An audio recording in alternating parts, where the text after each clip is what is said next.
Bem, esta palestra tem um nome estranho. O título dela é Uma Pedra na Qual Recostar a Cabeça. E não é uma rocha, é uma pedra. Mas Pedro tinha um relacionamento com Jesus e Pedro reconhecia que Jesus era a rocha eterna.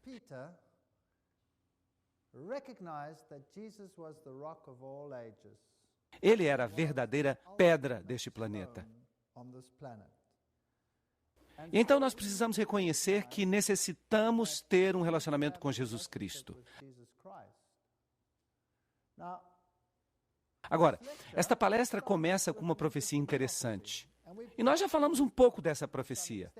Embora, é claro, nós não lidamos ainda com o livro de Daniel. De fato, nós lidamos com o livro de Apocalipse. Mas já que o livro de Apocalipse se baseia no livro de Daniel e tira o seu simbolismo do livro de Daniel, nós vamos ficar pulando de um para o outro. Há esta profecia impressionante no livro de Daniel, da qual nós mal falamos ainda. A profecia dos 2.300 dias. Até 2.300 dias... e o santuário será purificado, Daniel 8,14. Agora, a extensão total desta profecia é incrivelmente importante no mundo. Como vocês sabem, o pedaço das 70 semanas dessa profecia já foi, de fato, amaldiçoado pelas sociedades rabínicas,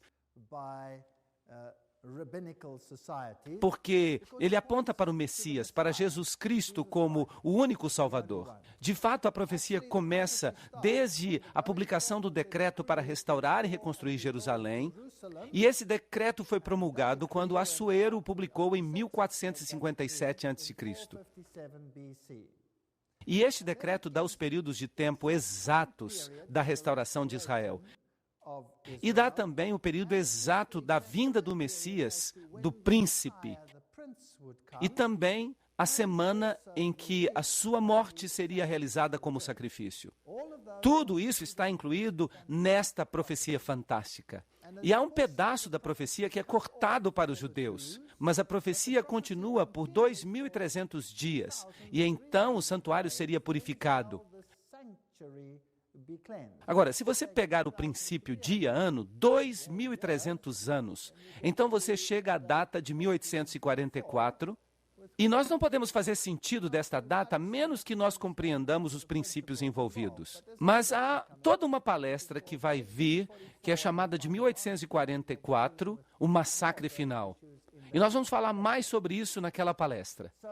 Então, a purificação do santuário, o que será que isso significa? E o que será que isso tem que ver com o assunto sobre o qual nós estamos falando hoje? Bem, Daniel 8,17 nos diz um pouquinho sobre isso.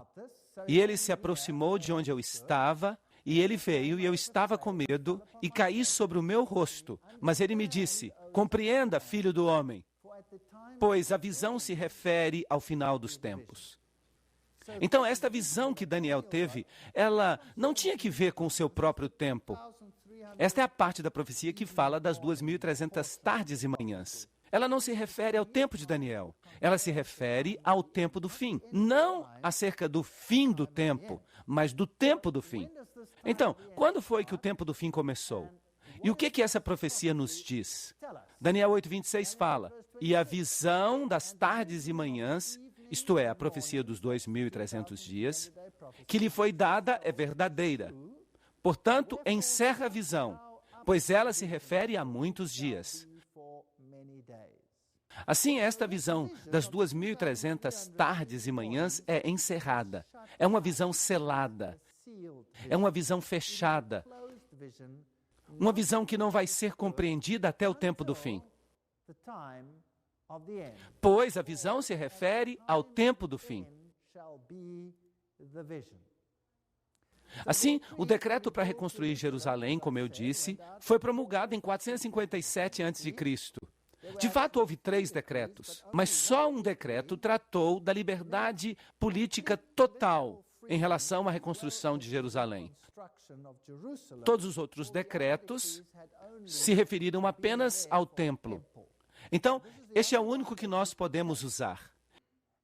E ele me disse, até 2.300 dias, então o santuário será purificado. Agora, o que será este santuário que vai ser purificado? Daniel 8,14.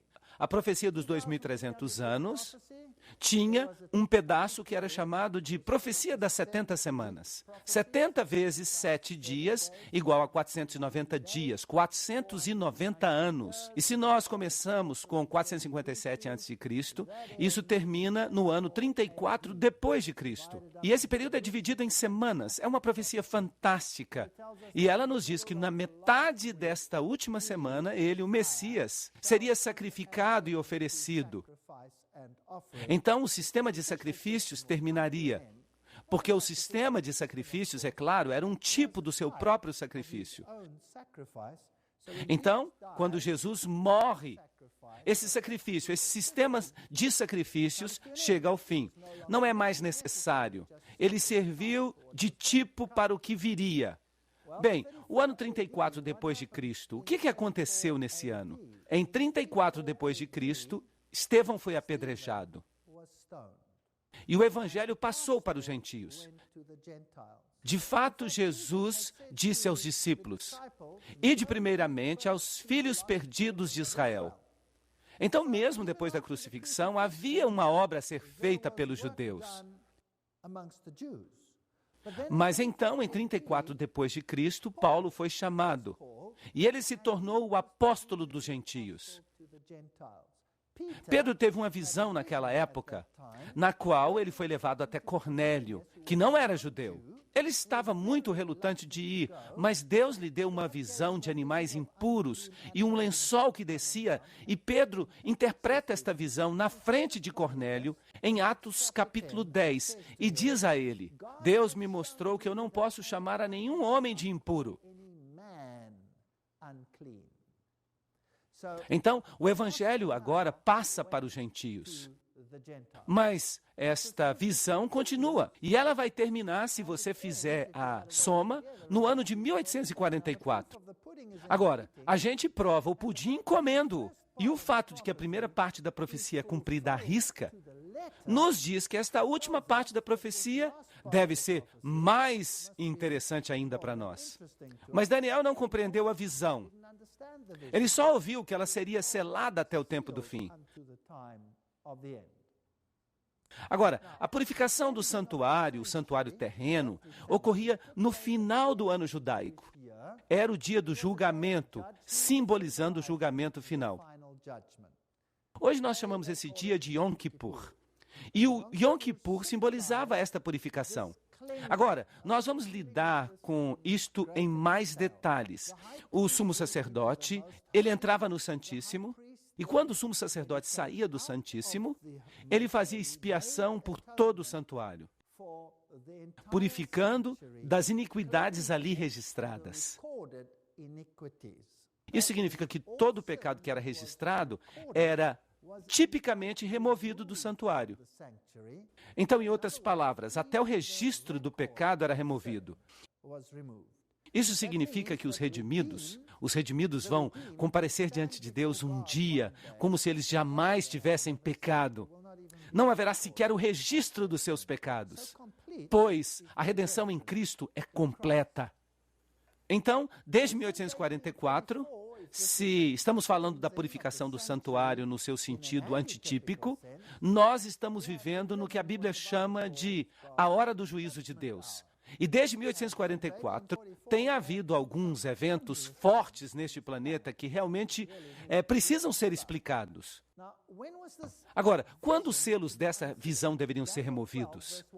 Em Daniel 12:1 está escrito: e naquele tempo se levantará Miguel. Agora, nós vimos isto na palestra de ontem, o grande príncipe que se levanta em favor dos filhos do teu povo, e haverá um tempo de angústia como nunca houve entre as nações. Então, bem no final dos tempos, haverá um tempo muito angustioso.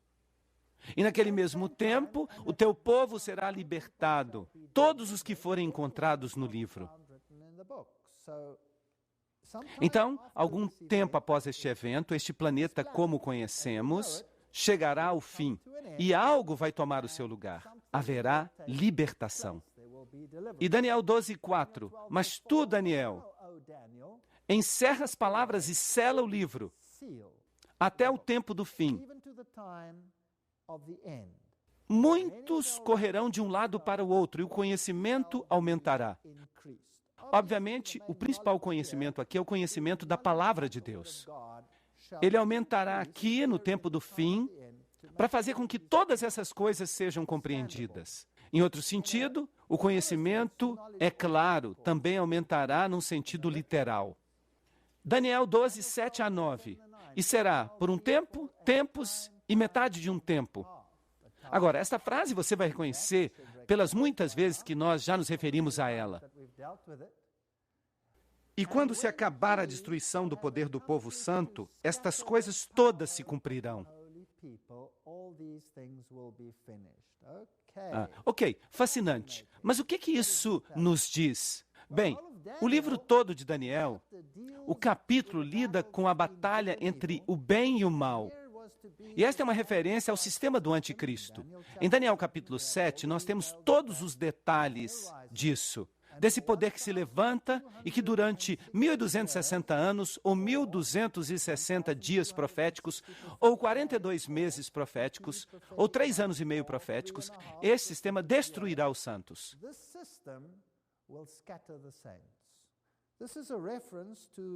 Esta é uma referência ao período em que o sistema romano controlava a esfera religiosa neste planeta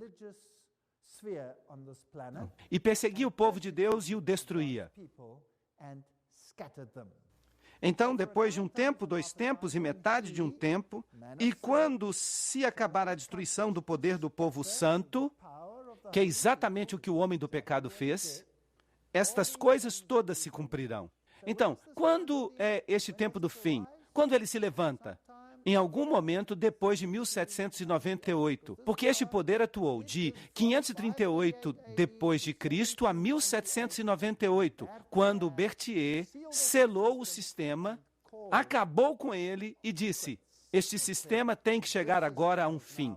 O poder papal foi assim restringido. E ele disse: vá no seu caminho, Daniel, pois as palavras estão encerradas e seladas até o tempo do fim. Então, o tempo do fim começa depois de 1798.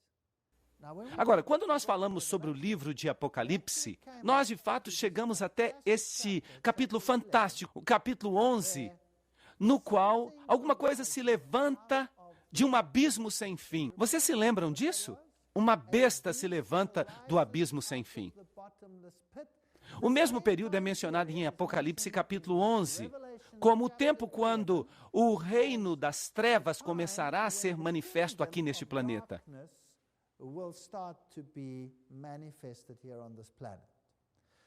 Então, nesse tempo crítico, depois de 1798, quando a besta se levanta do abismo sem fim,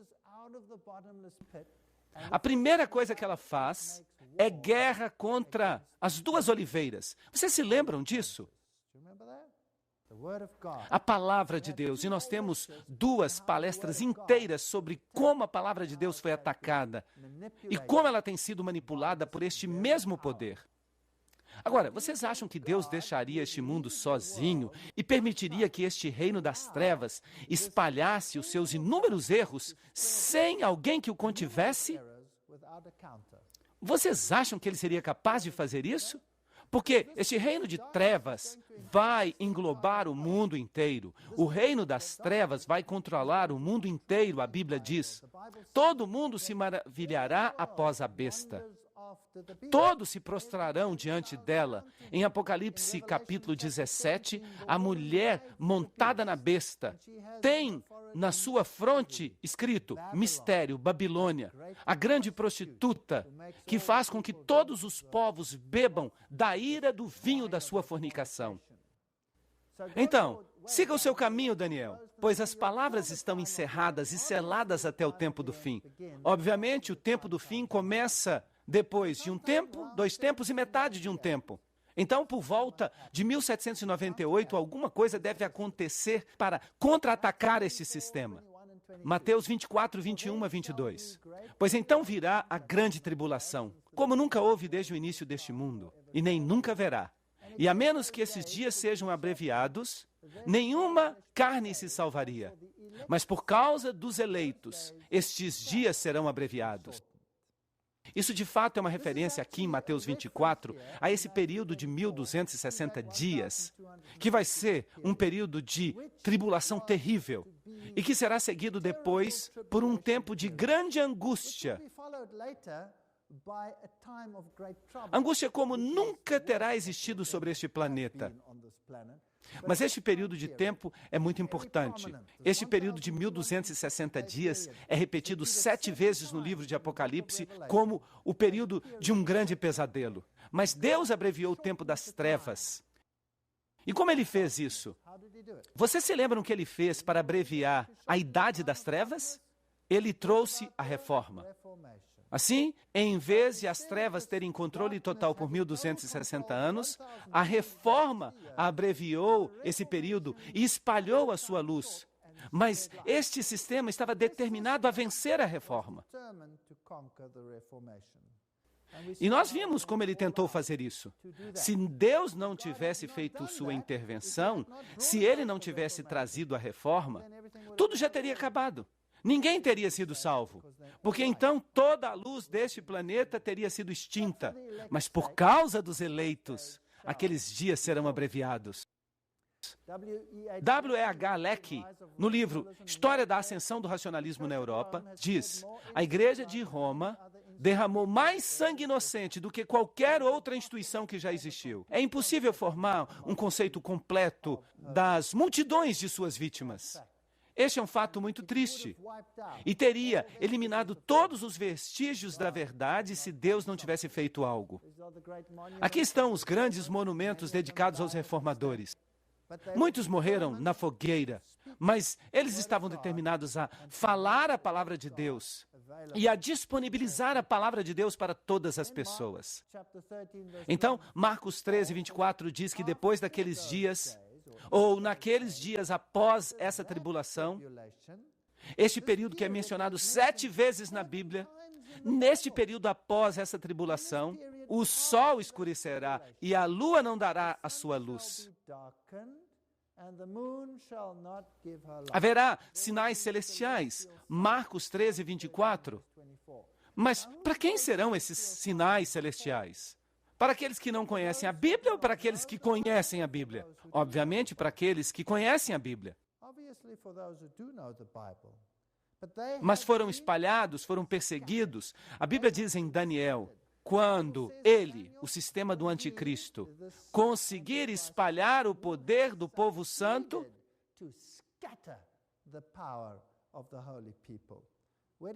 para onde os reformadores fugiram? Para o Novo Mundo. Quase todos fugiram para lá, que se tornou o bastião do mundo protestante, neste continente no qual estou bem agora, aqui na América do Norte. Para cá veio a maioria. Alguns foram para a África do Sul, alguns foram para a Austrália e Nova Zelândia, mas a maioria veio para cá. Então, não seriam eles os mais aptos para interpretar esses sinais de Marcos 13, 24? Apocalipse 6, 12 a 13 diz exatamente a mesma coisa. E contemplei quando ele abriu o 6º selo. Agora, lembrem-se que nós falamos dos selos, e cada um dos selos representa um período na história. E a abertura do 7º selo é a volta de Cristo. Então, no último selo, o 7º selo, está a culminação de todas as coisas, a vinda de Cristo. Mas aqui, quando ele abriu o 6º selo, eis que houve um grande terremoto. E o sol se tornou como pano de saco, houve um escurecimento do sol, a lua se tornou como sangue, e as estrelas caíram do céu sobre a terra, como os figos caem da figueira, quando ela é sacudida por um vento poderoso. Apocalipse 6, 12 a 13. É exatamente a mesma coisa que Jesus disse que aconteceria. Depois da tribulação daqueles dias, o sol se escureceria. Será que houve um dia nesse período, por volta do final dos 1260 anos, em que houve um grande terremoto? um dos terremotos mais estranhos de todos os tempos, o grande terremoto de Lisboa. De fato, esse foi um terremoto que foi sentido até no hemisfério sul, um terremoto muito estranho. E então, o dia escuro da Nova Inglaterra, algo muito conhecido na história que aconteceu no dia 19 de maio de 1780, quase às 11 horas, começou a ficar escuro, como se a noite estivesse chegando. Os homens saíram do trabalho, o gado voltou para o celeiro, as ovelhas voltaram para os apriscos, os pássaros voaram de volta para os seus ninhos. A noite ficou tão escura que uma pessoa não conseguia ver a sua mão quando colocada bem na sua frente, ou até mesmo uma folha branca de papel. Isso é fato. Durante todo o tempo, uma sombra doentia de melancolia foi lançada sobre a face da natureza. O escurecimento da noite não foi menos assustador do que o do dia. Não obstante houvesse quase uma lua cheia, não se discernia nenhum objeto, exceto com a ajuda de alguma luz artificial, que quando vista à distância nas casas da vizinhança e em outros lugares, parecia com uma escuridão egípcia, impenetrável aos raios. Esse foi um fenômeno muito estranho. Esses são fatos históricos. Não são cristãos que estão escrevendo. Isso é o jornal. Eventos grandes e memoráveis. A legislatura de Connecticut estava em sessão naquele momento. Tão grande foi a escuridão que os membros se assustaram e pensaram que o dia do juízo tinha chegado. Então, a reunião foi adiada. E o grande astrônomo Herschel francamente admite: o dia escuro de 19 de maio de 1780 é um daqueles fenômenos admiráveis da natureza, que sempre será lido com interesse, mas que a filosofia ou a ciência não conseguirão explicar. Não havia razão para que um evento assim acontecesse, mas aconteceu. Naquela noite, a lua se tornou vermelha como sangue e não lançou a sua luz. Você podia vê-la, era uma lua cheia, mas não havia luz. Era como se o sol se escurecesse e a lua não conseguisse mais refletir a sua luz. E então as estrelas do céu caíram na terra. 13 de novembro de 1833. Bem na sequência certa, houve um terremoto, houve o escurecimento do sol, a lua se tornou como sangue, e então houve esse estranho evento de uma chuva maciça de meteoro. Em 13 de novembro de 1833, 200 mil meteoros por hora. Havia tantos meteoros que você tinha luz suficiente para poder ler à noite.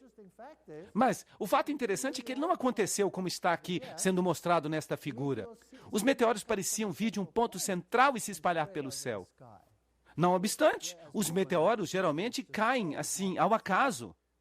Então, houve sinais maravilhosos que foram vistos por aqueles que estudavam a Bíblia neste continente. E naquela época, um homem chamado William Miller começou a pregar uma mensagem interessante. William Miller, 1782 a 1849. Agora, vocês se lembram que o selo seria tirado desta profecia no tempo do fim, após a profecia dos 1260 dias, depois do fim dos 3 anos e meio. E ele disse, até 2.300 dias e o santuário será purificado. E ele começou a trabalhar com esta profecia dos 2.300 anos de uma forma que não havia sido feita antes. Ninguém tinha feito isso. E aqui, de repente, vem um homem e ele faz isto. E no livro de Daniel está escrito que isto seria compreendido no tempo do fim. E ele trabalhou com ela. Esta profecia vem até 1844, então o santuário seria purificado. Mas o que isso significava?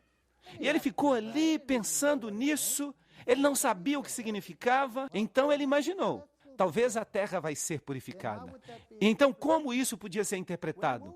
Quando é que a terra vai ser purificada? Quando Cristo voltar, ele disse. Bem, talvez em 1844, Jesus vai voltar. Mas é claro, há outro verso que diz, ninguém sabe o dia e a hora. Mas tendo estudado isto e tendo descoberto a primeira parte da profecia, que se aplicava a Cristo, uma coisa tão difícil de entender que até mesmo o conhecimento judaico deixou de tentar entendê-la e a amaldiçoou com um decreto contra o estudo dessa parte das Escrituras. E então ele pensou que talvez o restante da profecia fosse de alguma forma relevante. E ele começou a pregar sobre isto. Agora, se ele tivesse compreendido a parte que falava do santuário, então talvez ele tivesse relacionado isso ao santuário terrestre, que serviu durante algum tempo na Bíblia como tipo do santuário celestial. E então talvez ele chegasse à conclusão que em 1844 haveria uma mudança na ênfase para um tempo do juízo. Em outras palavras, o mal tem o tempo para estabelecer o seu reino e agora vem o período do juízo final, quase que como um Yom Kippur antitípico. E então, ao mesmo tempo, haveria uma mensagem contrária a isso. Então, em 1844, surgiu um grupo de pessoas chamados crentes adventistas. Eles acreditavam que Jesus ia voltar em breve. Eles criam que Jesus ia voltar por volta de 1844. E eles ficaram muito tristes quando Jesus não voltou. Agora, quem eram esses crentes adventistas? Eles eram crentes que haviam saído de todas as denominações cristãs que existiam naquela época. De fato, eles incorporavam cerca de 200 pastores de diferentes religiões, com grandes partes da sua membresia. Eles estavam esperando a vinda de Cristo e as pessoas riam deles. Mas eles baseavam a sua decisão num estudo feito por Miller, que parecia ser solidamente bíblico e solidamente profético. Claro que Cristo não veio e houve um grande desapontamento e este movimento como que se dissipou, exceto por alguns que continuaram a estudar a Bíblia. Agora, se Deus tem uma igreja, como é que nós podemos descobrir qual ela é? Eles diziam que naquela época havia mais de 300 denominações diferentes na América do Norte. E dizem que hoje há literalmente milhares. A revista Newsweek de 1994 diz que houve uma explosão de interesse na religião, a busca do sagrado. Mesmo na nossa época tem havido uma grande busca pela verdade. De acordo com a revista Time, na seção religiosa, estão surgindo cada vez mais novos grupos religiosos. Por volta de 1990, havia 1.187 religiões e hoje há mais de 2.000. Como saber qual é a verdadeira?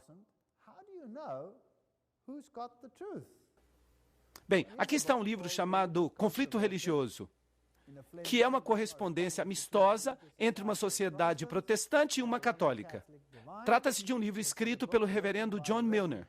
E ele faz uma pergunta interessante. E qual é a pergunta que ele faz? Ela está aqui no livro. Só há uma pergunta. Qual é a igreja verdadeira? Se você responder a esta pergunta, você vai resolver todas as dúvidas do conflito religioso. Agora, essa é uma tarefa bem difícil. Bem, se você tem mais de 2.000 denominações para escolher, essa tarefa fica bem difícil. E você pode até dizer, vamos desistir. É patético. Qual igreja é a verdadeira? Mas se você de fato pensa sobre isso, será que vai ser tão difícil? Qual deveria ser o parâmetro para que o cristão determine se alguém está dizendo a verdade em todos os aspectos? Qual deve ser o padrão? Bíblia. Então, a Bíblia é o padrão. Vamos pegar a Bíblia como padrão. E vamos até a denominação X e vamos fazer umas 2 perguntas. O que eles ensinam sobre um assunto? Vamos dizer, batismo. O que vocês ensinam sobre o batismo? Bem, se você vem até eles e eles dizem, nós acreditamos no batismo de crianças. Será que há denominações que creem isso hoje? Sim. E algumas delas vão dizer, nós cremos no batismo por imersão de crianças. E há alguns grupos que fazem isso. Outros vão dizer, nós cremos no batismo por infusão. derramando a água sobre a cabeça. Outros vão dizer, nós cremos no batismo por aspersão. E outros vão dizer, os batistas, por exemplo, nós cremos no batismo por imersão de adultos. Algumas denominações vão dizer, imersão uma só vez. Outras denominações vão dizer, imersão 3 vezes. No nome do Pai, do Filho e do Espírito Santo. E outras variações que existem aí nas diferentes igrejas. Por exemplo, em uma irmandade calvinista de igrejas, você tem o batismo de crianças, você tem o batismo de adultos, na mesma irmandade. Isso é muito estranho. Então, quem é que está certo? Será que eles estão certos? Ou será que sequer isso faz diferença? O que vocês dizem? Bem, não deveria ser uma questão simples ir à Bíblia e dizer como é que se faz batismo na Bíblia? E então seguir a Bíblia literalmente? Sim ou não? Bem, vamos pegar a Santa Ceia. Como é que se faz a comunhão? O que deve ser feito na comunhão? O que essa denominação faz? O que aquela faz? Etc. E então a gente dá uma olhada na Bíblia e não deveria ser difícil determinar quem está fazendo o que a Bíblia diz. E a doutrina, vamos dizer, do anticristo? Bem, os velhos reformadores concordavam todos quanto a isso. Eles apontavam para Roma, todos eles. Lutero falou isso, Calvino falou isso, Knox falou isso, Zwinglio falou isso, Hus falou isso, todos eles disseram isso. Mas hoje as pessoas não falam. Hoje ensinam doutrinas diferentes. Um diz que crê no futurismo, que o anticristo só vai aparecer no futuro distante, quando a igreja já tiver sido arrebatada. Será que há denominações assim hoje? Claro que há. A maioria delas diz isso. Outras dizem, não. O anticristo era do passado. Ele existiu no tempo da Grécia. Ele era um grande rei, cujo nome era Antíoco Epifânio IV. Agora, Daniel diz que ele sairia de onde? O 4º reino. Ele não podia ter saído do 3º reino, então. Então há confusão. E fica ainda mais confuso. Às vezes a denominação ensina as duas coisas. A mesma denominação ensina as duas coisas. Isso é muito confuso.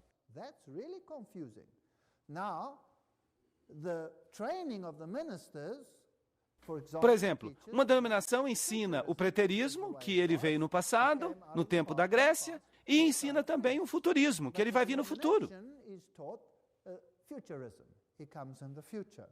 E por que isso acontece? Porque a maioria das opiniões influenciadas por outros movimentos está agora indo na direção do futurismo. Porque uma coisa que vai acontecer é mais interessante do que uma coisa que já aconteceu. Assim, eles ensinam as duas coisas. Como é que eles podem ensinar as duas coisas?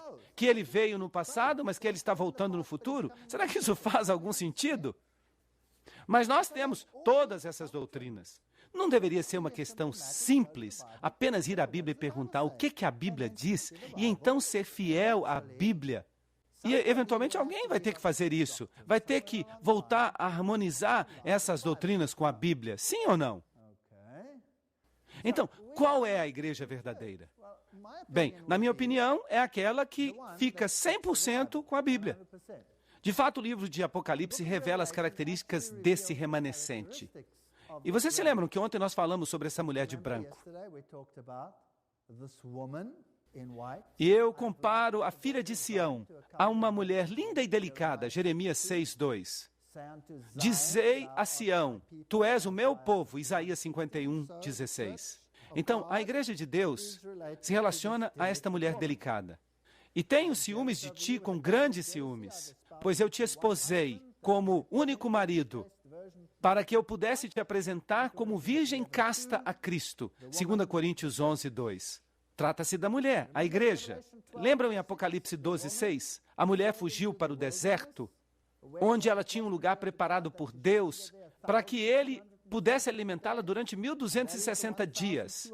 Este é o período de 1260 anos, durante o qual Roma estava perseguindo, destruindo o povo de Deus. E a maioria deles veio a este continente e encontrou refúgio em lugares secos, onde não havia muitas nações e povos e línguas para persegui-los.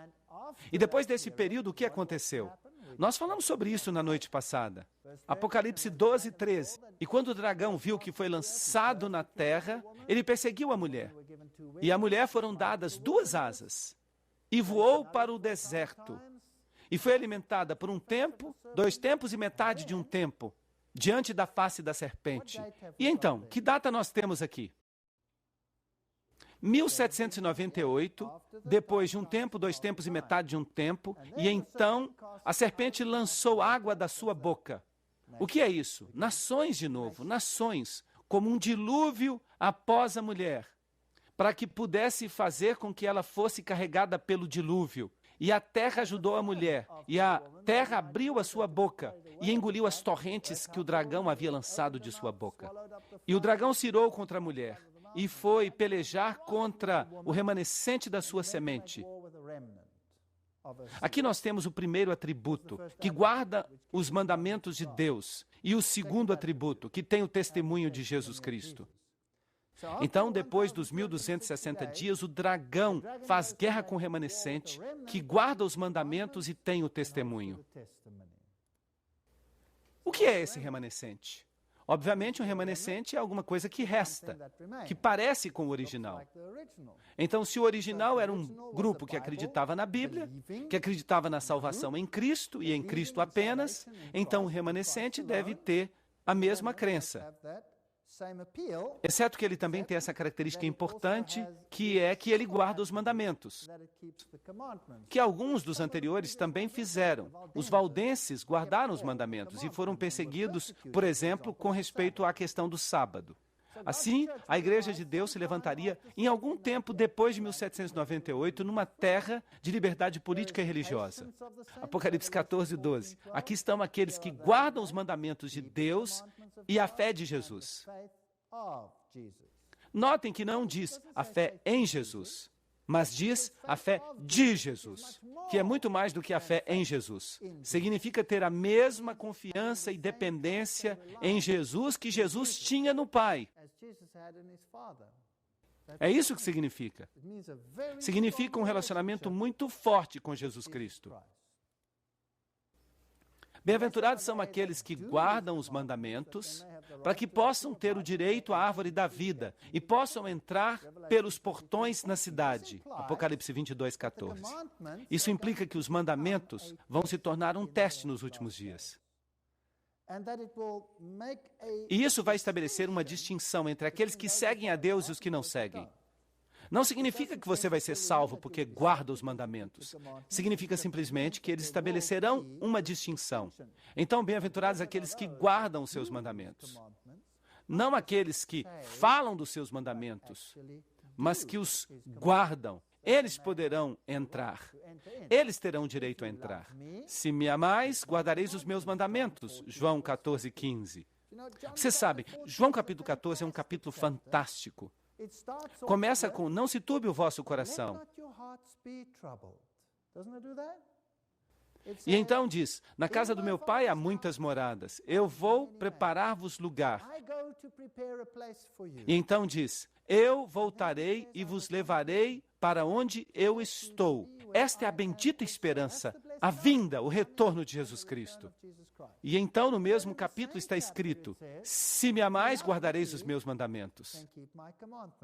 Esses são os 2 atributos que são centrais à fé em Cristo. A obediência mostra que nós o reconhecemos como Rei. E o fato que ele está voltando deve ser a nossa esperança, a bendita esperança, como Paulo chama. Então temos obediência e a espera da vinda de Cristo.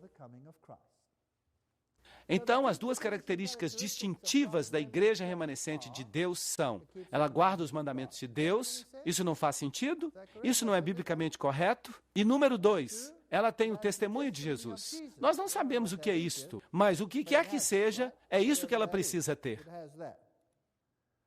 Então vem a pergunta, o que é o testemunho de Jesus? Bem, vamos perguntar à Bíblia. João está em visão e um anjo vem a ele e diz a ele, e ele cai aos pés do anjo para adorá-lo. E este anjo diz a ele, vê, não faças isso, sou conservo teu e dos teus irmãos que mantêm o testemunho de Jesus. Você não pode adorar um anjo. Aqui nós temos, tem o testemunho de Jesus. Adora a Deus, pois o testemunho de Jesus é o espírito da profecia. Aí você tem a definição. Ok, o testemunho de Jesus é o espírito da profecia. Mas o que isso significa? Bem, é um conceito tão importante que eu vou dedicar toda uma palestra para falar dele. Nós vamos fazer isso hoje à noite. Apocalipse 19:10. Aí está um atributo que nós temos que discutir com detalhes. Porque a igreja de Deus dos últimos dias guarda os mandamentos e tem o dom da profecia. Quando Jesus subiu ao céu para estabilizar a sua igreja, a Bíblia diz, dei alguns para apóstolos e outros profetas e outros evangelistas e outros pastores e mestres. Efésios 4:11. Era isto que a igreja necessitava no início do seu ministério. E certamente ela vai precisar da mesma coisa no final do seu ministério. Isso não faz sentido? Então, o testemunho de Cristo foi confirmado em vós, para que não tenhais falta de nenhum dom, enquanto aguardais a vinda do nosso Senhor Jesus Cristo. 1 Coríntios 1:6-7. Todos os dons precisam estar aí. Assim, a Bíblia prediz que o dom de profecia seria restaurado à igreja de Deus nos últimos dias. Certamente o Senhor Deus não fará nada sem primeiramente revelar os seus segredos aos seus servos, os profetas. Amós 3:7. Então, o que deve ser restaurado no tempo do fim? A plenitude do Evangelho. Certamente deve haver alguém que toma a Bíblia e diz, a nossa vida deve ser governada pelo que ela diz, pelo que a palavra de Deus fala e por nada mais. Assim, se Wycliffe descobriu a autoridade da Bíblia e Hus descobriu a obediência a Deus e Lutero descobriu a salvação pela graça e Calvino descobriu a liberdade da consciência e Williams descobriu o batismo por imersão e todas essas coisas são bíblicas e Wesley descobriu a soberania de Cristo, então Miller descobriu de novo a esperança da segunda vinda, que é a esperança da igreja. E Miller também descobriu a profecia como um importante guia. Será que a profecia pode me salvar? Sim ou não? Não!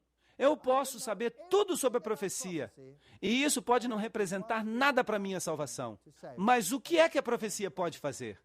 Ela pode me mostrar onde eu estou na corrente do tempo. E a profecia pode me mostrar que eu posso confiar na Bíblia. Se você pegar as profecias da Bíblia, uau! A profecia de Tiro, por exemplo, cumprida à letra, cumprida à risca, inclusive destruí-lo da face da terra, jogando toda a cidade no mar, incluindo sua redução ao pó, porque essa é uma profecia dura de cumprir. Não se equivoquem. Se alguém disser a vocês hoje, Vancouver será arrancada da terra, lançada no mar, e até a sua poeira será lançada no oceano, você diria, esse homem está ligeiramente maluco, certo? Ele ficou doido. E todas as profecias serão cumpridas à risca. Então deve haver uma restauração final sob a orientação do espírito de profecia. Uma orientação que incluiria toda a verdade. Isso não é lógico?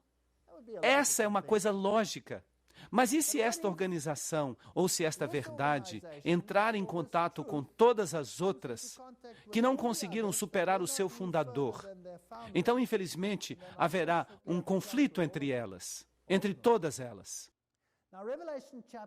Agora, o Apocalipse capítulo 10 é um capítulo maravilhoso que culmina aqui, na sexta trombeta, no momento em que este poder se encontra com o poder que sai do abismo sem fim. Assim, do abismo sem fim vem um poder que vai dominar toda a terra. E ao mesmo tempo surge um outro poder que vai contra-atacar esse poder. Vejamos, Apocalipse capítulo 10. E eu vi outro anjo poderoso, saindo do céu, vestido numa nuvem, e um arco-íris estava sobre sua cabeça, e o seu rosto parecia com o sol. Ezequiel teve uma visão semelhante. Daniel teve uma visão semelhante. Esta é uma profecia que lida com algo muito importante, porque o próprio Cristo vai nos dizer sobre o que ela fala. Então vamos estudar Apocalipse capítulo 10 e vamos ver onde ele vai nos levar.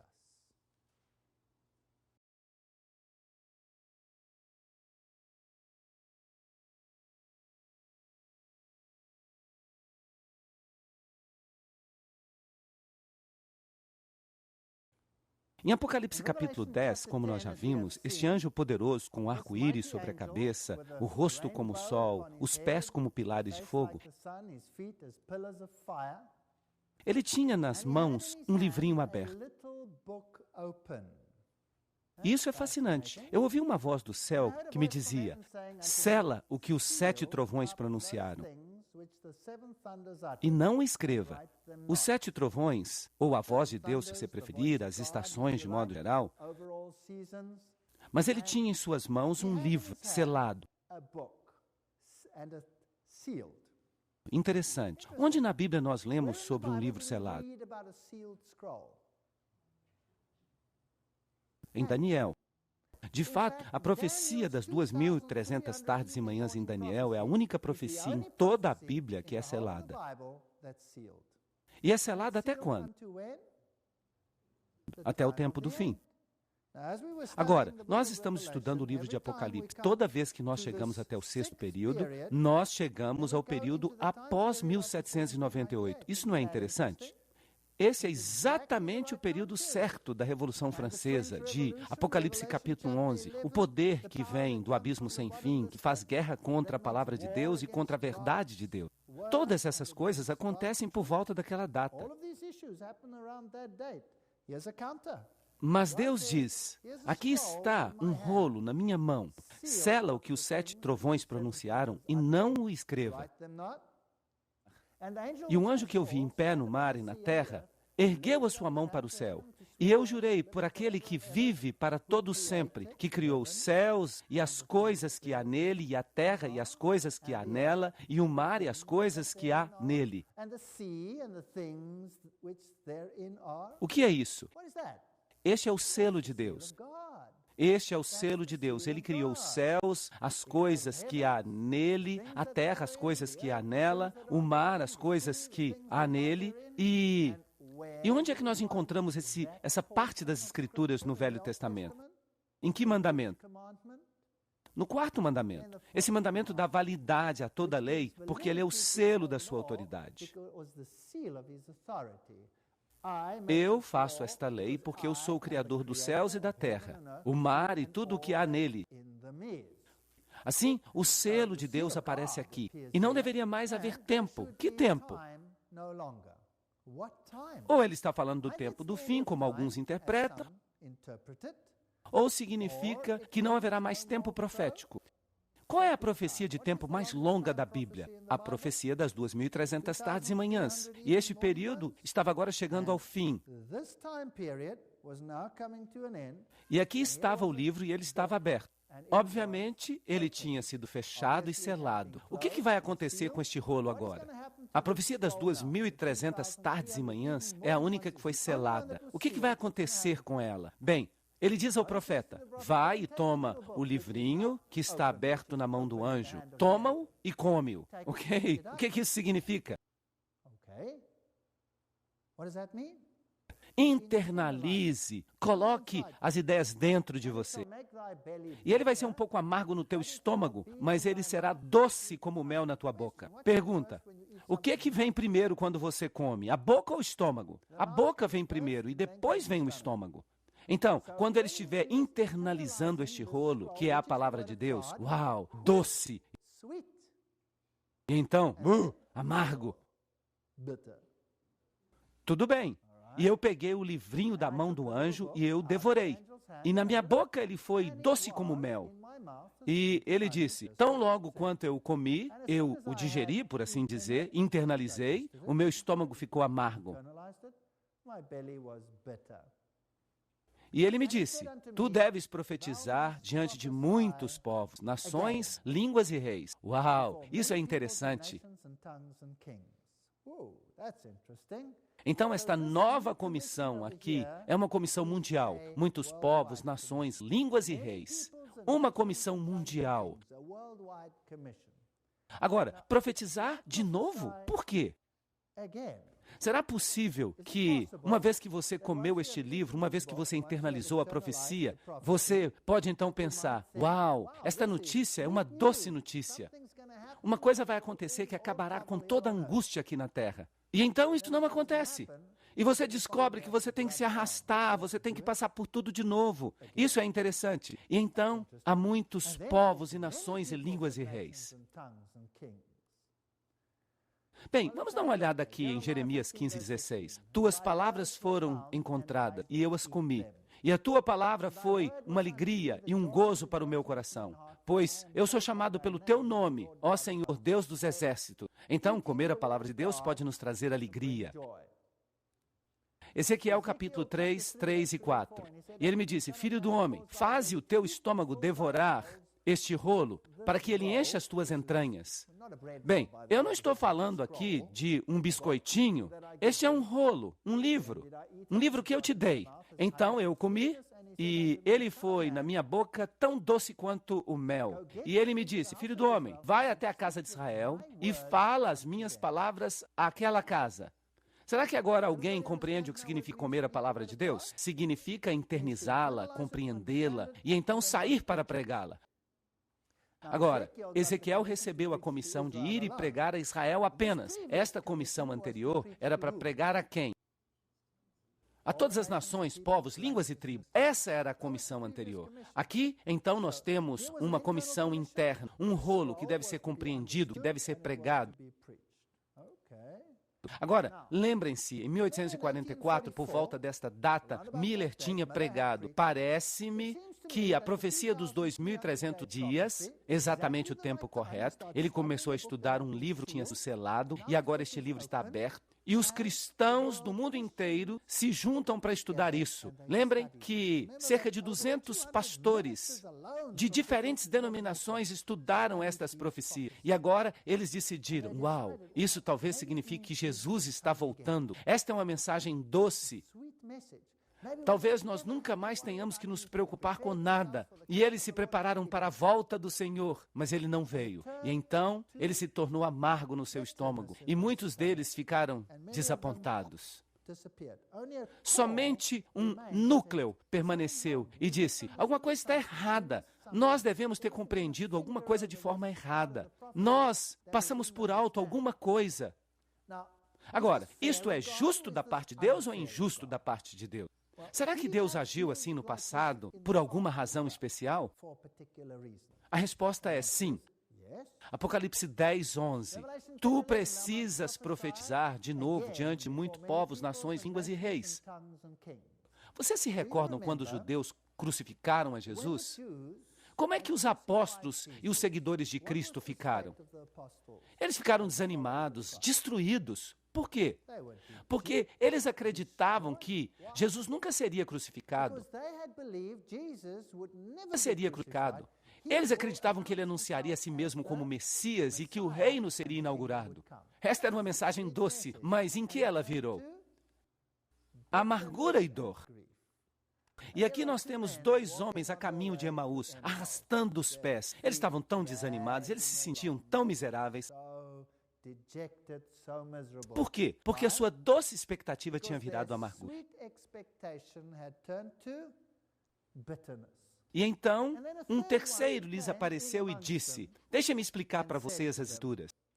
Deixa-me explicar para vocês as Escrituras. E ele começou onde? Desde o começo. Ele explicou todas as profecias que apontavam para ele. Isso não é maravilhoso? E o que aconteceu depois que, de repente, eles tiveram um clique? O que aconteceu? Uau! Ali estava ele. Ele veio para o seu lar. Ele partiu o pão e eles o reconheceram. E eles saíram correndo como se fossem um raio. E eles correram de volta para Jerusalém. Eles despacharam a letargia. É como se tivesse uma mola que os compelisse. E eles correram de volta e levaram essa tremenda mensagem. Isso não está correto? E de repente as escrituras foram abertas a eles. E eles compreenderam as profecias que falavam de Jesus Cristo. E a verdade se cristalizou em seu coração. E eles saíram com poder. Foi isso que aconteceu. Mas por que houve esta grande tribulação? Por que esta grande amargura foi permitida? Porque havia muitos que estavam seguindo a Jesus Cristo por interesses próprios. Eles queriam entrar neste novo reino, é isso. Mas eles não queriam abrir mão do próprio eu, de jeito nenhum. Eles não queriam ser ridicularizados, de jeito nenhum. Nem mesmo Pedro suportava o ridículo. O ridículo daquela mulher que disse, você é um deles. Não, eu não. Lembram-se disso? Lembram-se disso? Ele não podia suportar o ridículo. Então, o que sobrou foi um núcleo que disse, certamente nós não nos enganamos. Certamente este era o Filho de Deus. Nós perdemos alguma coisa em algum lugar. Somente aqueles que eram sérios permaneceram. Bem, quando nós falamos sobre as 7 igrejas, nós chegamos até a igreja de Laodiceia. E antes dela havia Filadélfia. E está escrito, vocês eram poucos em número. Lembram-se disso? Poucos em número. Mas eles estavam cheios de amor. E por isso eles não receberam repreensão. Este é o pequeno remanescente que permaneceu, que tinha sido purificado por este grande desapontamento. Então, em 1844, em 2.300 dias, o santuário seria purificado. Uau! Eles descobriram algo. Descobriram a tremenda mensagem do santuário, que é a maior mensagem de todos os tempos, o Evangelho no Velho Testamento, explicando o ministério de Cristo de A a Z. Ele é a porta, Ele é o sacrifício, Ele é aquele que te lava a pia, Ele é aquele que ilumina o mundo, o menorá. Ele é o pão da presença, Ele é o incenso, Ele é o sumo sacerdote. Sim, Ele é o sumo sacerdote. Nós temos um sumo sacerdote. Todas estas coisas maravilhosas, de repente, foram compreendidas. Agora, se aquele santuário terreno era purificado, então o santuário celestial também deve ser. Isso significa que 1844 não significava que Cristo estava voltando. Significava que nós estamos vivendo no tempo do juízo. As pessoas precisam tomar uma decisão. Uma mensagem de juízo e arrependimento deve ser pregada ao mundo, a toda nação, tribo e língua. Vejam que o santuário é uma mini representação do plano da salvação. Uma linda mensagem.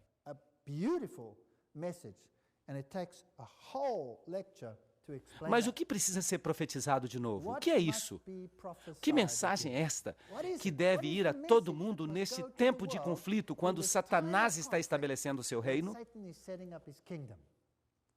Bem, leiamos um pouco mais, porque o texto explica a controvérsia à medida que ela cresce. Apocalipse capítulo 11, este reino de trevas que está sendo estabelecido. Apocalipse capítulo 12, a luta de titãs, Cristo e seu povo de um lado e Satanás e a sua gente do outro. No capítulo seguinte, o 13, os detalhes, as minúcias do ataque final, a besta saindo do mar, o velho sistema de igreja e Estado trabalhando juntos, a besta que sai da terra, um novo sistema de igreja e Estado trabalhando juntos contra o povo de Deus, a implementação da marca da besta, todas essas grandes questões. E o que deve ser pregado para conter isso? E eu vi outro anjo voar no meio do céu, tendo o evangelho eterno para pregar àqueles que habitam na terra e a toda nação, tribo, língua e povo. Esta é a mensagem que deve ser pregada de novo. Trata-se do evangelho eterno, não um meio evangelho. O meio evangelho diz, vocês são salvos pela obediência. Era isso que os judeus ensinavam. E no cristianismo moderno se diz que as pessoas são salvas por Jesus, mas ficam apenas numa perna só. Você não tem que fazer nada, você não tem que obedecer. A lei foi abolida, não importa a lei. Tudo que você precisa dizer é, eu amo a Jesus, e então você vai estar bem. Mas o evangelho eterno exige obediência e aceitação de Cristo. Aceitação de que sem Cristo nada somos. O evangelho eterno tem os dois componentes. Somos salvos pelo sangue do Cordeiro. E como consequência, se o amamos, guardamos os mandamentos. Isso faz sentido. Temei a Deus e dai-lhe glória, pois vinda é a hora do seu juízo. Aí está, o Yom Kippur. Adorai aquele que fez os céus, a terra, o mar e as fontes das águas. Então, enquanto uma mensagem é pregada ao mundo, adorai o Deus da evolução, adorai aquele que saiu da cova grudenta. Ao mesmo tempo, outra mensagem, não, adorai aquele que fez os céus, a terra e as fontes de água. Então, as três mensagens angélicas são dadas ao mundo. A hora do seu juízo chegou, Babilônia caiu, não aceitem a marca da besta. Nós já falamos desses dois temas. É isso que precisa ser pregado a todo mundo. Assim, esta organização tem que ser um movimento mundial. Não pode ser uma organização local. Mateus 24:14 também diz isto. E este evangelho do reino, não o evangelho desta terra que está sendo estabelecido pelas Nações Unidas e por Roma. Não, não, não. O evangelho de Deus será pregado em todo o mundo para testemunho a todas as nações. E então virá o fim. Tem que ser uma mensagem universal. De outra forma, ela não vai funcionar. E Jesus veio e lhes falou, dizendo, todo o poder me é dado no céu e na terra. Ide, portanto, e ensinai as nações, batizando-as em nome do Pai, do Filho e do Espírito Santo. Todo o poder está em Cristo, não em algum representante terreno de Cristo. Tu és digno, Senhor, de receber glória e honra e poder, pois tu criaste todas as coisas, e por teu beneplácito elas existem e foram criadas. Apocalipse 4:11. Não a cova grudenta da evolução. Jesus Cristo é que tem que receber a honra de ser o Criador deste universo. Aqui está a paciência dos santos. Aqui estão aqueles que guardam os mandamentos de Deus e a fé de Jesus. Apocalipse 14:12. Se você guarda o sábado, o que você está dizendo ao mundo?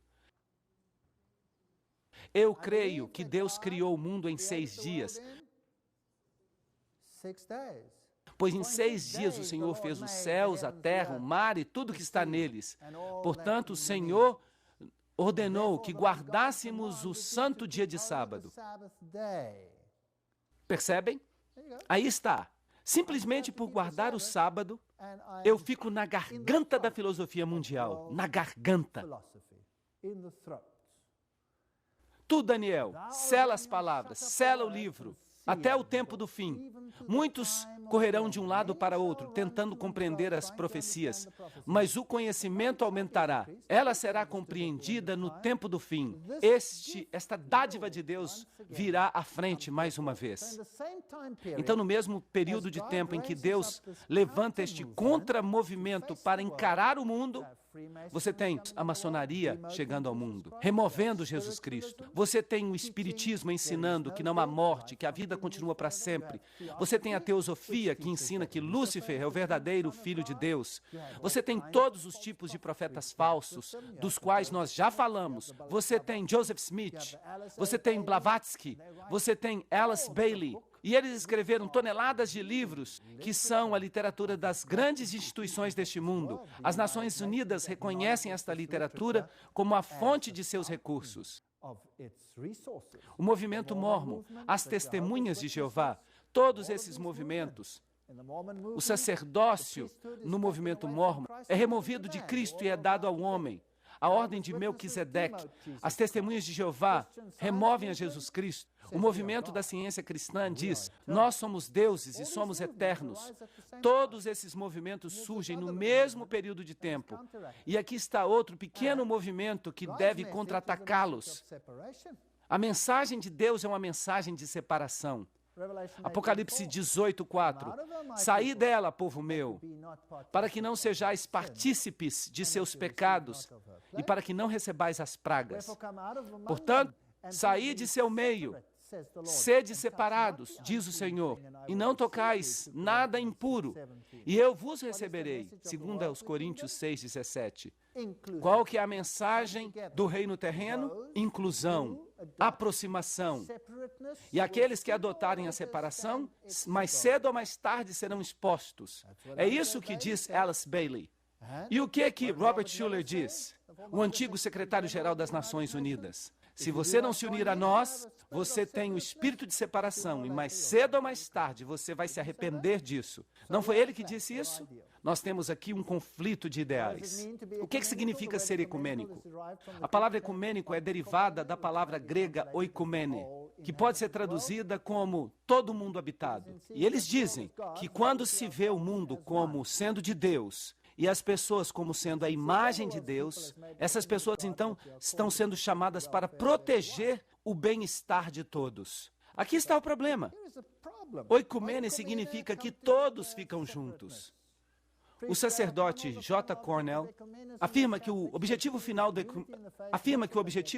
ecumenismo, como os católicos o concebem, é a unidade na fé, na adoração e no reconhecimento da autoridade espiritual suprema do bispo de Roma. Mas o outro movimento diz: não aceitem a marca da besta. Babilônia caiu, separem-se dela, afastem-se dela. Mas, uau, isso acaba se tornando uma receita para desastre. E a Bíblia nos adverte, todo mundo se maravilhou após a besta. Eles não vão dar ouvidos a esta mensagem, apenas indivíduos vão ouvir. Eis que ele vem com as nuvens e todo o olho verá, Apocalipse 1:7. Uma mensagem poderosa de advertência às pessoas, de advertência ao povo, Cristo está voltando. Mas eles dizem, não, Cristo não está voltando, nós vamos ter paz mundial e segurança neste planeta. Essa é a outra mensagem. Nós vamos fazer um reino para nós aqui, e Roma será a governante, tudo vai ser legal, e tudo vai ser como na Idade Média, tenebroso e escuro. Bem, vamos dar uma olhada nesses atributos de novo. Este povo guarda os mandamentos de Deus. Isso é bíblico? Ok, tem o testemunho, que é o espírito de profecia, que ainda nós não definimos totalmente, mas nós aceitamos que deve ser assim porque a Bíblia diz assim. E tem a fé de Jesus. Você tem que ter a fé que Jesus está voltando em breve. Você tem que ter a fé que Ele vai salvar você do jeito que Ele disse, pois o seu Pai estaria ali e nunca o abandonaria nem desampararia. Este movimento surgiu de um grande desapontamento. Houve amargura, houve doçura e amargura. Prega as 3 mensagens angélicas, tem uma base mundial. É, portanto, um movimento mundial. Olhem todos estes pontos e me digam se vocês conhecem uma denominação que faz isso. Existe uma denominação que faz isso? Alguém pode dizer? Os batistas fazem isso? Os metodistas fazem? Os congregacionalistas fazem? Os carismáticos fazem? Quem faz isso? Será que há alguém aí fora que faz isso? Bem, há uma denominação. Há somente uma denominação e ela é um movimento mundial. De fato, só existem 2 denominações mundiais que se chamam cristãs. Vocês podem imaginar quais são? Nós vamos falar sobre isso.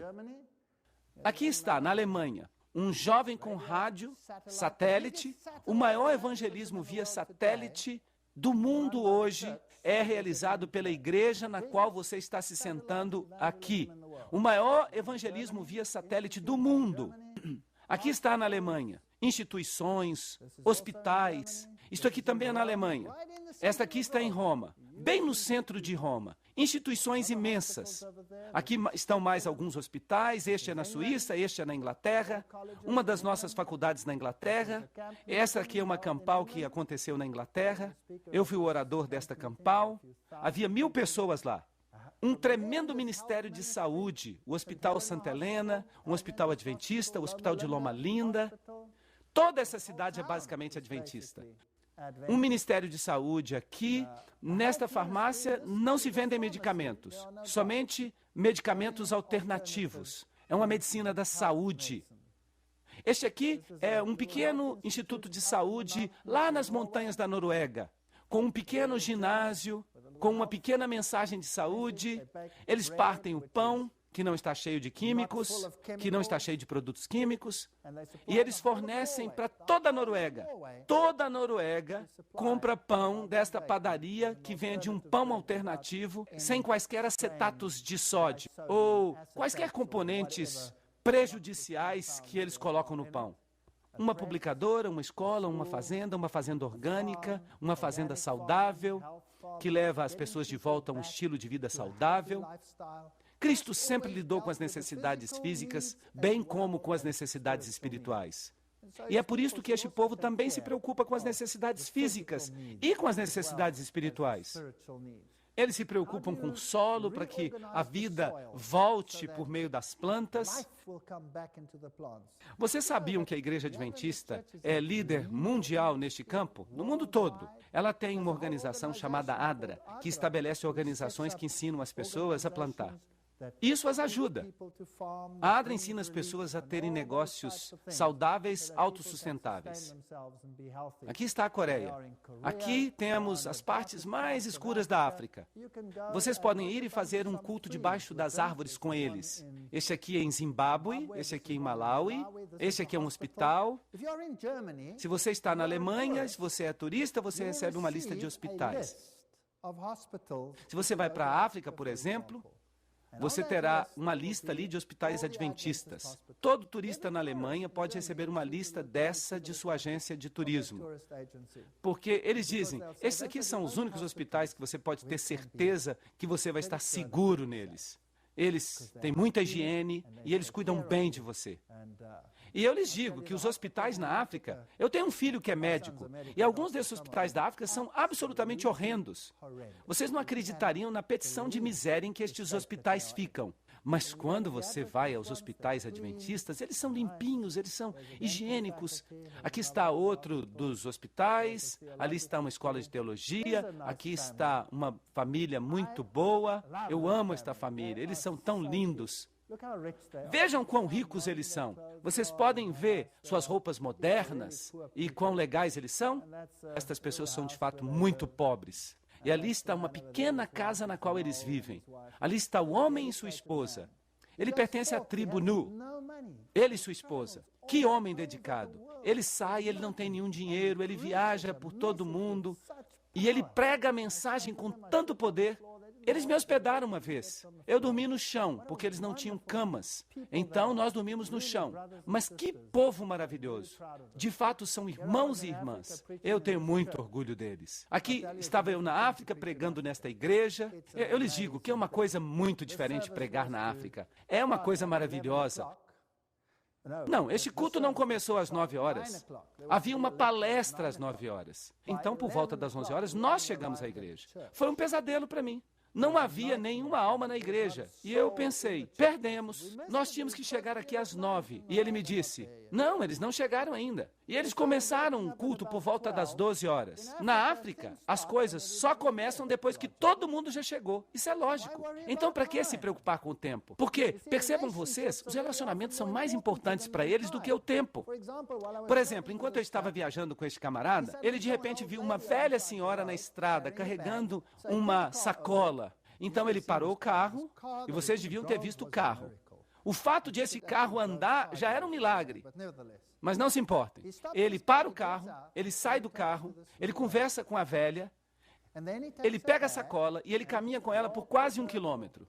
Ele a leva até o andar de cima, coloca a sacola no lugar certo e volta quase 1 hora depois. A essa altura eu já estou suando. Nós já estamos 1 hora atrasados para a igreja, mas ele não diz nenhuma palavra. Vocês sabem, ele pertence à tribo Nu. E nós continuamos dirigindo e de repente ele vê outra pessoa. Ele para o carro e eu digo, o que esse homem está fazendo? Ele é maluco? Ele sai do carro, conversa com este homem por cerca de meia hora, entra no carro e quando nós chegamos à igreja 2 horas depois, nenhuma alma estava lá. E é claro, eu entrei em pânico. É que eles nem tinham chegado lá ainda. E ele diz, você pensa que nós africanos somos estranhos, não pensa? E ele diz, sabe o quê? Eu posso lhe explicar o que acontece, porque eu também penso como você. Porque eu fui abandonado quando era uma criancinha e eu fui criado por missionários brancos. Então eu tenho um jeito de pensar ocidental em termos de tempo. Eu tive que reaprender isso com o meu povo. Você vê, você percebeu que eu vi aquela velhinha lá atrás. Ela estava em pé. Teria sido rude da minha parte passar por ela uma vez que ela me viu. E eu voltei para ela, eu conversei com ela e teria sido rude da minha parte se eu dissesse para ela: você está carregando essa grande sacola aí? Deixe-me ajudar você, rapidamente. Vum! Tchau! Eu estou com pressa, eu vou embora. Você não faz isso na minha cultura. Você diz: como é que você está? Você pergunta pelos filhos, um por um, como está este, como está aquele, um por um, até o último. E finalmente você chega ao ponto: você precisa que eu ajude você a carregar esta sacola? Aí você sente que você cumpriu a comissão. E isso é mais importante do que o tempo na nossa cultura. Agora, na cultura alemã, é exatamente o oposto. Quando você vive lá, você tem um plano minucioso. Vocês sabem o que é um plano minucioso? Aqui, você tem que fazer isso e a oração tem que durar 1 minuto e 45 segundos e meio. E se você demorar mais, vem a guilhotina e corta a sua cabeça. Bem, isso funciona lá naquela cultura. Mas qual é a cultura de Deus? Esta aqui ou aquela outra? Eu lhe digo que ambas são. Ambas culturas pertencem a Deus. E nós temos que entender as culturas diferentes. Mas aqui estavam eles, e eles encheram aquele lugar. E, eventualmente, não havia lugar nem para ficar em pé. E eles ficaram em volta da igreja. E havia gente do lado de fora da igreja. E eu não perdi nada. E eles ficaram até que a última palestra acabou. Quem é que se importa o horário de acabar? Isso é muito interessante. E aqui está a paciência dos santos, aqueles que guardam os mandamentos de Deus e têm a fé de Jesus. Para mim, esta é a única denominação que faz todas estas coisas. Mas é claro, muita gente torce a cara para a nossa denominação e diz: isso não é uma seita? Por que é uma seita? Porque ela ensina que... Porque ela corrige os falsos ensinamentos de todas as outras denominações e inclui todos os ensinamentos que os nossos antepassados descobriram, mas se recusa a se comprometer com muitas outras questões que nós percebemos como sendo um comprometimento. Você não pode comprometer a palavra de Deus. Você acha que esta é uma igreja perfeita? Não, não é uma igreja perfeita. Ela é Laodiceia, lembram-se? E como é que a Bíblia descreve Laodiceia? O profeta disse: eles eram cegos, miseráveis, pobres e nus. Então, se você está procurando a igreja perfeita, não venha a esta igreja. De fato, ela é cega, miserável, pobre e nua. É isso mesmo que ela é. Eu não me tornei membro desta igreja por causa das pessoas. De fato, se fosse por causa das pessoas, eu ainda não seria membro. Então, por que eu me tornei membro? Por causa da verdade que ela ensina. Toda a doutrina que ela tem é bíblica. Há pessoas na igreja que brigam sobre doutrinas? Sim. Mas elas estão aí, estabelecidas. Elas são bíblicas. E, desde que elas sejam doutrinas bíblicas, tudo bem para mim. E eu tenho outras ovelhas que não são do meu aprisco. Eu também devo trazê-las, e elas ouvirão a minha voz. E todas serão um único aprisco e um único pastor. João 10:16. Não 20 apriscos, não 100 apriscos, não 1000 apriscos, não 2000. Um aprisco, um pastor, Jesus Cristo. O mundo está se unindo sob um pastor, o Papa de Roma. Eu não tenho problema se eles querem fazer isso, mas a minha Bíblia diz que só há um Senhor, um Rei, e esse é Jesus Cristo. E eu o seguirei onde quer que ele vá. E a Bíblia também diz que Laodiceia é a última igreja desta terra que representa Deus. Então, ocorrerá a vinda de Cristo. Estas são questões sérias. Esta igreja vive de acordo com os critérios bíblicos. Ela surgiu no momento certo. Ela prega exatamente a mensagem que deveria ser pregada ao mundo inteiro. Sim. Mas lembrem-se uma coisa. O dragão se irou contra a mulher e foi pelejar contra o restante da sua semente, aqueles que guardam os mandamentos de Deus e têm o testemunho de Jesus.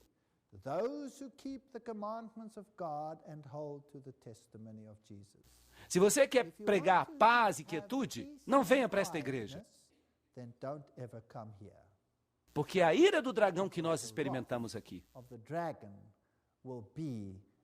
Uma vez eu comecei um sermão perguntando: como é que vocês estão nesta manhã? E eles responderam: ótimos! Então há alguma coisa errada com a sua religião.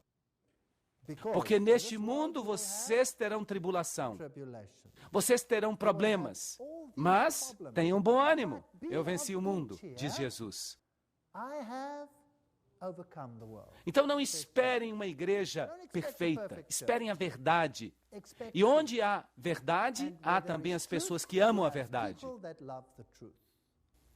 Você vai encontrá-los juntos. Onde há verdade, há ira, há separação, porque o dragão odeia a verdade. E vocês vão encontrar gente que fica brigando por um ponto e por outro ponto. Não olhem para as pessoas, olhem para a verdade.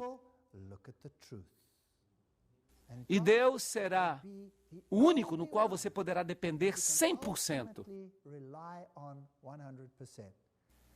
E se você quer aprender a confiar, a depender de Jesus Cristo, então tente seguir a verdade. É uma experiência maravilhosa. Mas como foi nos dias de Noé, assim será na vinda do Filho do Homem. Pois, nos dias que antecederam o dilúvio, eles comiam e bebiam, se casavam e davam-se em casamento. Puxa vida, este mundo está comendo e bebendo, não está? A comida é a religião deles, casando-se e dando-se em casamento. Eles mudam de relacionamentos como nós mudamos de camisas. E eles se mudam de igreja como eles mudam a igreja. Não é verdade? Você escolhe a igreja de acordo com a música. Puxa vida! Você vai escolher uma esposa de acordo com a blusa que ela veste? Até o dia em que Noé entrou na arca, e eles não souberam, até que veio o dilúvio e os levou a todos. Assim será a vinda do Filho do Homem. Mateus 24, 37 a 39. Nós nos encaminhamos para tempos angustiosos. E nós seremos cercados por questões que não farão com que o nosso ministério seja fácil. E qual foi a sorte do velho e pobre Noé? Todos disseram: Noé, bom trabalho, construir uma arca para todos nós. Nós mal podemos esperar para entrar na arca. Foi assim? Não, eles riram dele. Eu tenho certeza que isso provocou até os filhos de Noé a julgar pelo modo como eles agiram depois que o dilúvio tinha diminuído. Então, eles zombaram dele, riram dele. Vocês acham que a verdade é popular no mundo? Sim ou não? Não esperem que a verdade seja popular. Não esperem que a mensagem seja popular. Ide, portanto, e ensinai as nações, ensinando-os a observar todas as coisas que eu vos ordenei. 2 movimentos mundiais. E eu vou deixar que vocês adivinhem quais são os 2 movimentos mundiais de hoje. Vocês acham que eu estou falando do Islã? Não, o Islã ainda não é mundial. Quais são os 2 movimentos mundiais? Eu já falei sobre um. A Igreja Católica é um movimento mundial presente em todas as nações desta terra. A única outra denominação que tem a mesma característica é a Igreja Adventista do Sétimo Dia. É a única. É a única. Os luteranos são numerosos, mas eles estão apenas em 65 países. Mas o movimento certo está em todas as nações.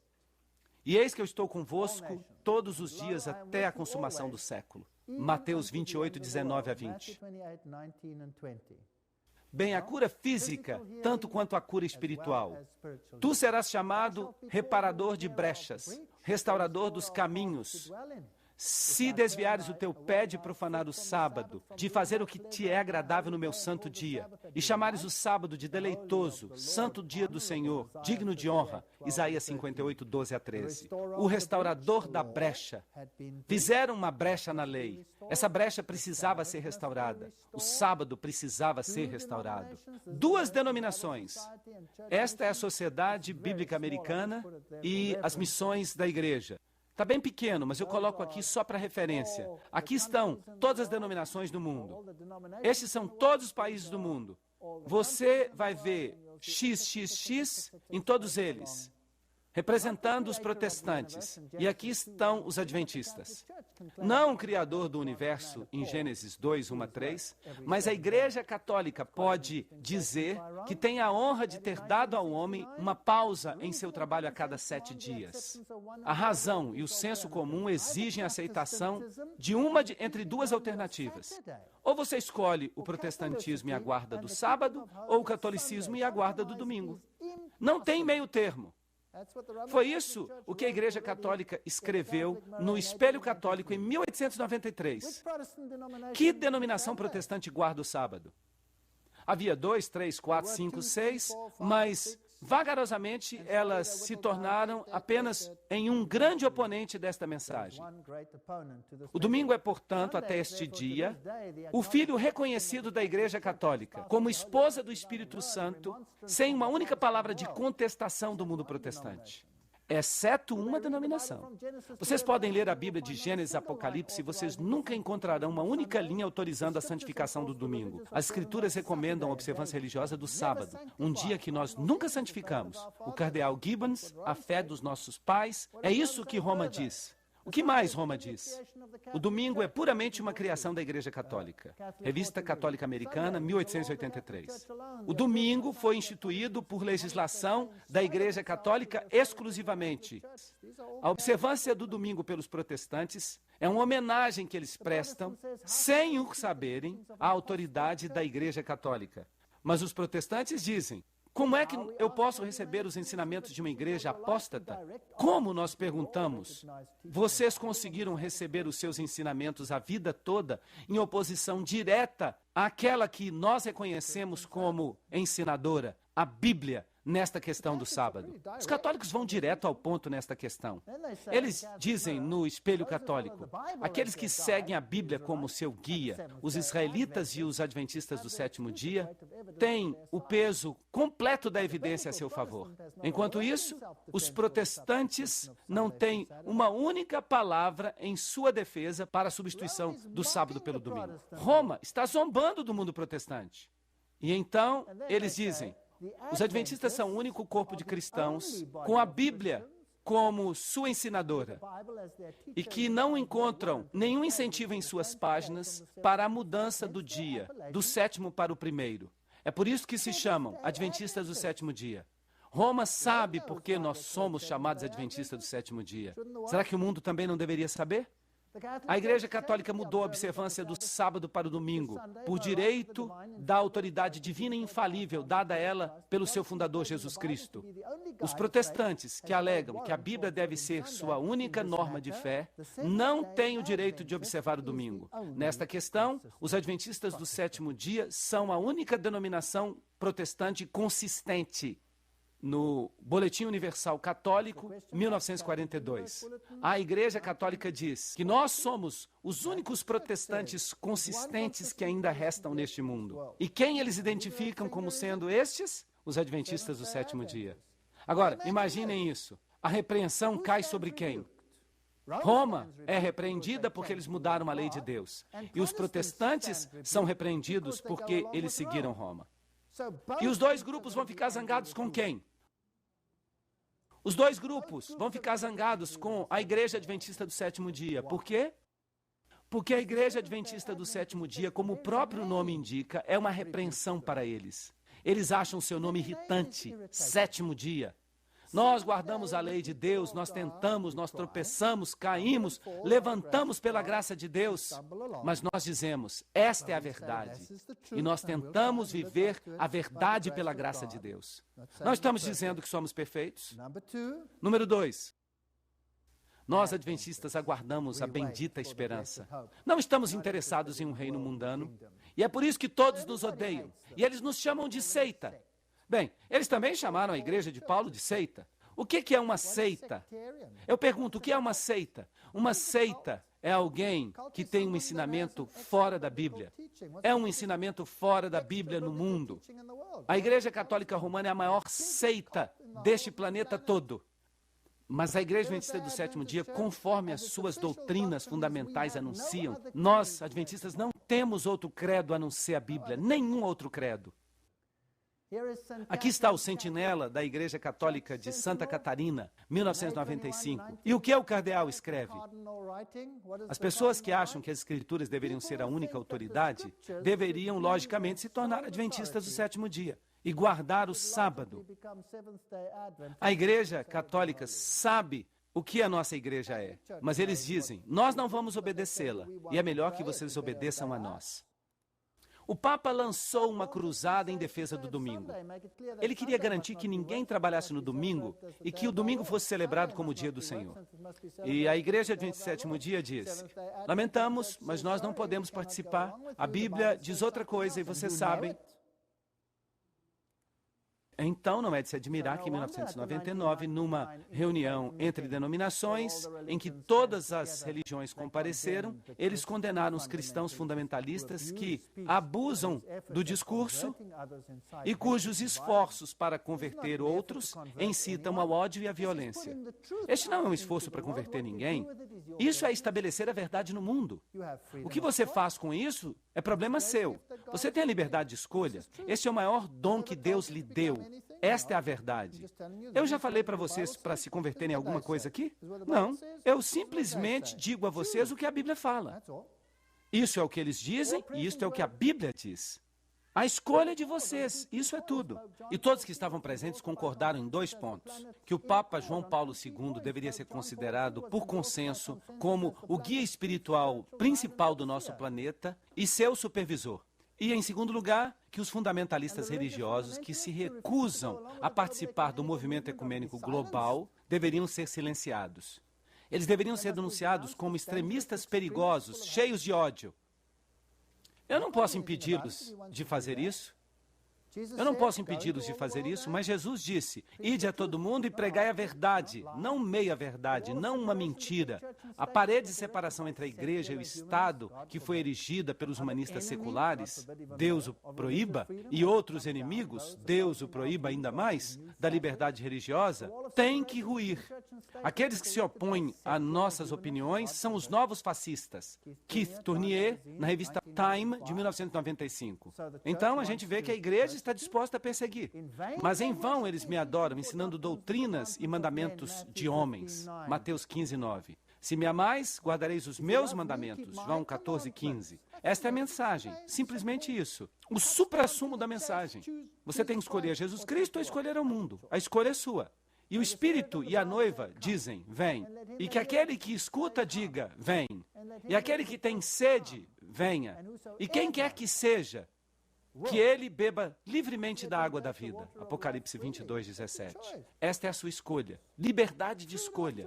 Que ponto maravilhoso. Escolher o mundo ou escolher a Jesus Cristo? Escolher a obediência ao mundo ou escolher a obediência a Jesus Cristo? Essa é a sua escolha.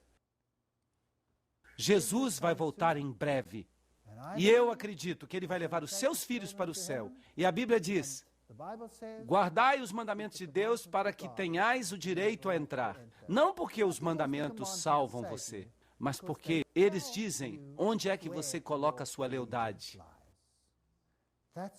Esse é o resumo final. Escolha hoje a quem você vai servir. A escolha é sua e Deus o ajude. Amém.